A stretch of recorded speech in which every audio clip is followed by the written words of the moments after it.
Now, did you know there's a place in England where the sea decides whether you're welcome or whether you'll drown? So welcome to Holy Island, a land of saints, ghosts, and maybe even a dragon or two. This isn't just another stop on the Northumberland coast. It's a place where history and legend blur, where monks refuse to rest, where bells toll from beneath the waves, and where a saint's body simply refused to rot. Today I'm taking you through 7 tales that make Lindisfarne one of the strangest, most haunted islands in Britain. And maybe, just maybe, I'll leave you with a thought about tides, change and second chances.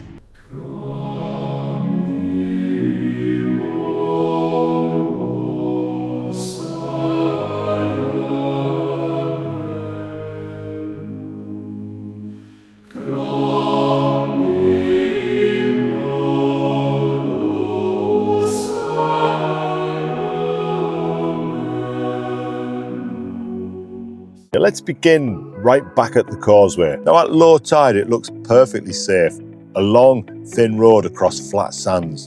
But if you time it wrong, if you set out too late, the sea will reclaim it in minutes. Every year cars get stranded, people get rescued, and there's even a little refuge hut on stilts halfway across where the unlucky can climb and wait for the tide to drop again.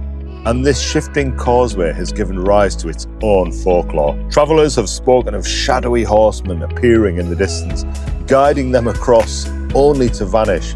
And others tell of hooded monks who appear to warn people back, or worse, lure them onwards to be swallowed by the tide. Whether these visions are tricks of the light, products of fear, or something spectral, the causeway is the perfect gateway to Lindisfarne. Because here, even before you set foot on the island, you're reminded that this is no ordinary place. This is a land where the line between life and death, land and sea, is always thin. And if the sea doesn't get you, the parking charges probably will. Now, let's rewind to one of the most infamous dates in British history. Now, the year was 793. The Anglo-Saxon Chronicle records it like this. Terrifying portents appeared over Northumbria and miserably frightened the people. Now these were exceptional whirlwinds, lightning and fiery dragons flying across the sky. Yes, fiery dragons. Now could you imagine being a monk here, living in prayer, quiet isolation, and then seeing that? So was it a meteor shower? The Northern Lights perhaps? Or was it just superstition written down later with a touch of sheer drama? Either way, the omens proved grimly accurate. From across the sea came longships, sleek, dragon proud, cutting fast across the waves. Now these were the Norsemen. The Vikings. They stormed Lindisfarne Priory right here, slaughtering monks, looting treasures and leaving shockwaves that rippled out across the entire European continent. Now this raid was so shocking, so brutal that it's often described as the very beginning of the Viking Age. Now Holy Island became a symbol not of holiness as you would expect, but of sheer horror. Now here's the mystery. Why here? Was it a chance, a convenient target, or was Lindisfarne chosen because it was already whispered about as a place of power, cursed by the very omens in the sky? Some say the attack was so brutal that the ground itself remembers, that on stormy nights the crash of waves sounds not like water but like screaming, and that shadowy figures in helmets have been glimpsed on the shoreline, replaying the terror of 793.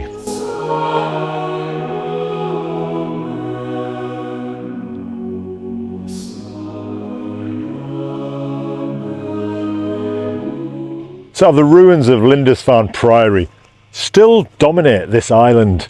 Walls warmed by salt and wind, and the arches are just open to the sky, as you can see. Red sandstone glowing at sunset. But for many visitors, the beauty is tinged with something else. A presence, you might say. Now, people have reported sudden cold spots, the feeling of being watched and the sound of chanting carried on the breeze. Ghost monks, they say, still wander these cloisters, hooded, silent, moving between shadow and stone. Now, some visitors say they've locked eyes with a figure, only for it to fade like mist. Others tell of whispers in Latin, low voices carried on the wind. The words completely indistinguishable, but the tone unmistakably devotional. And perhaps they are trapped souls, unable to leave the place where they devoted their lives. Or perhaps, and I really like this thought, that they're guardians, still protecting this island, still ensuring its sanctity long after the world has moved on.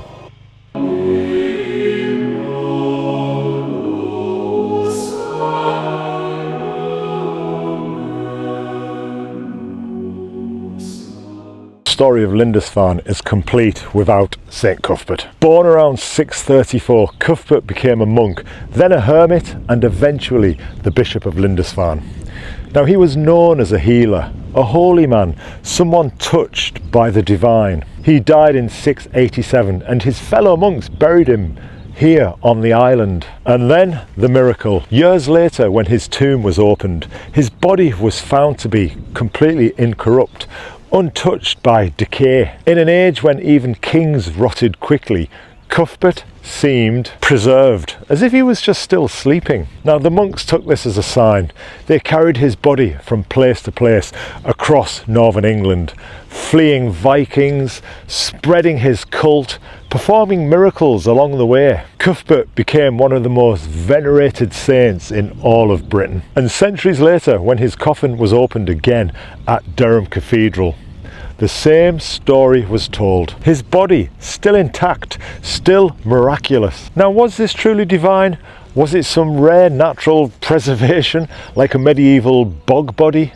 Or was it a carefully tended relic maintained by devoted monks? Whatever the truth, Cuthbert's incorrupt body was more than a curiosity. It was a symbol of hope, faith and power. And it gave Lindisfarne its most enduring legend. Although, if it was natural preservation, he'd certainly have put modern embalming companies out of business, that's for sure.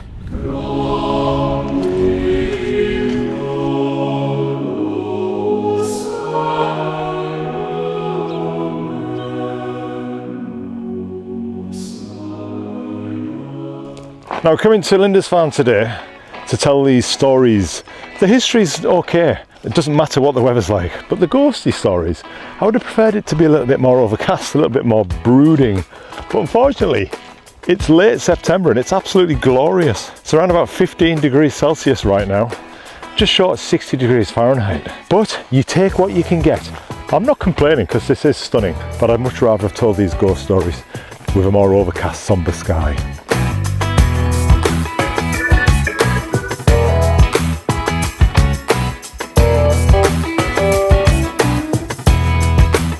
Now, when Henry VIII dissolved the monasteries here, Lindisfarne Priory fell silent.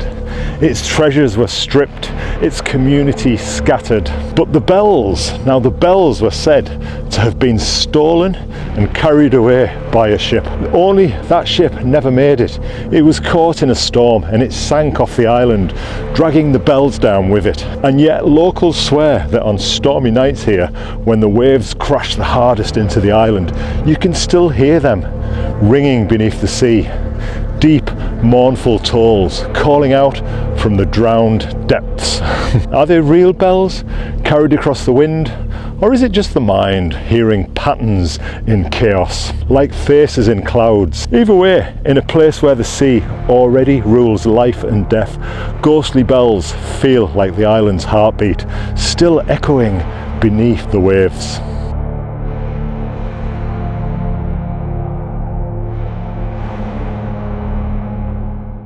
The strangest tales from Holy Island is of a dragon. Yes, a dragon, or a worm as the old stories say. According to folklore, a serpent-like beast haunted the island. It was said to terrorise the monks until a holy man, some say St. Cuthbert himself, struck it down. Now, to the modern ear, this sounds like pure myth. But look deeper. Dragons in British folklore often symbolise chaos, nature untamed, or even invaders. So could this story have grown out of Viking raids, the dragon ships of the Northmen becoming literal dragons in the retelling? Or was it older still, drawn from pagan Norse legends, carried here by raiders? Either way, the dragon left its claw marks not in the ground, but in the memory of the island.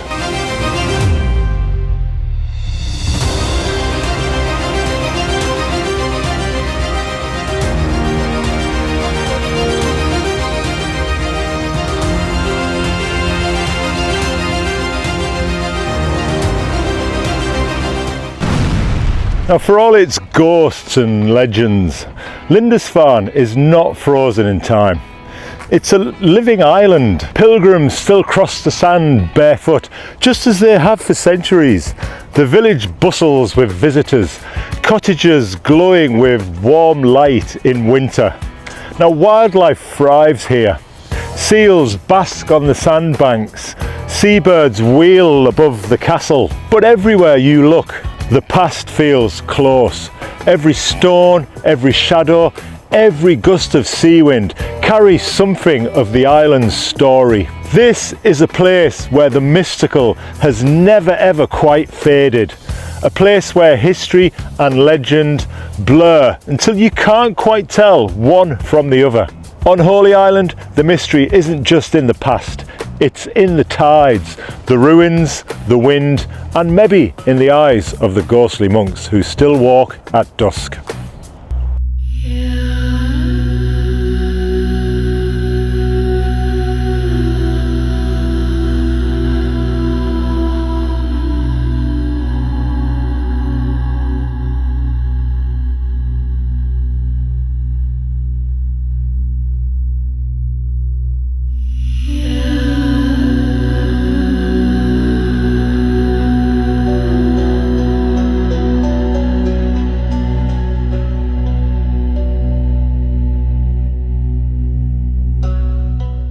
There you have it, the causeway that swallows the unwary, the omens of fiery dragons, the Viking slaughter, the ghostly monks, the incorrupt saint, and the bells beneath the sea, and even a dragon slain. Holy Island is tiny, it's just a few square miles, but it holds more mystery, more history than places 10 times its size. Now, thank you for joining me on this journey on Holy Island today. And if you ever do visit here, keep one eye on the tide and the other on the shadows, because you never know what or who you might see. Now, I'll be back soon with more history, ghosts and mystery. Until then, keep wondering and stay curious.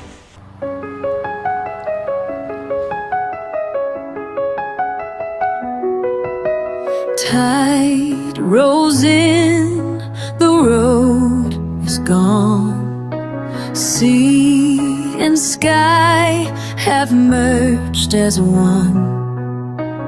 Whispers ride the northern wind of saints and ghosts of where we've been. Every stone remembers pain, every wave still speaks a name, but light breaks through the misted veil and calls us on beyond the pale. Oh, keep your secrets, hold them near. Your bell's still ringing for those who dare to hear. Between two worlds we walk, afraid and free. A bridge of shadows stretched across the sea.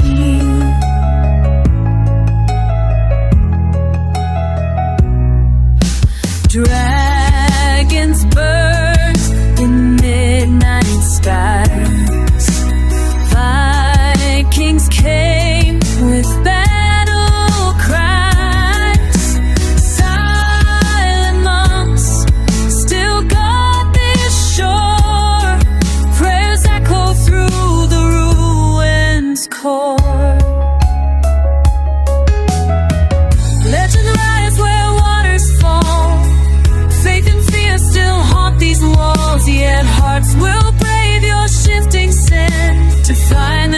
this tide commands. Oh, keep your secrets, hold them near. Your bell's still ringing for those who dare to hear. Between two worlds we walk, afraid and free. A bridge of shadow stretched across the sea.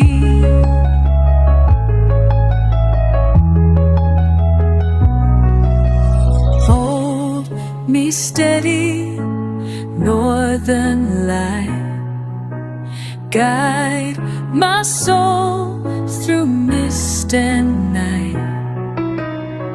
History breathes, and I still believe there's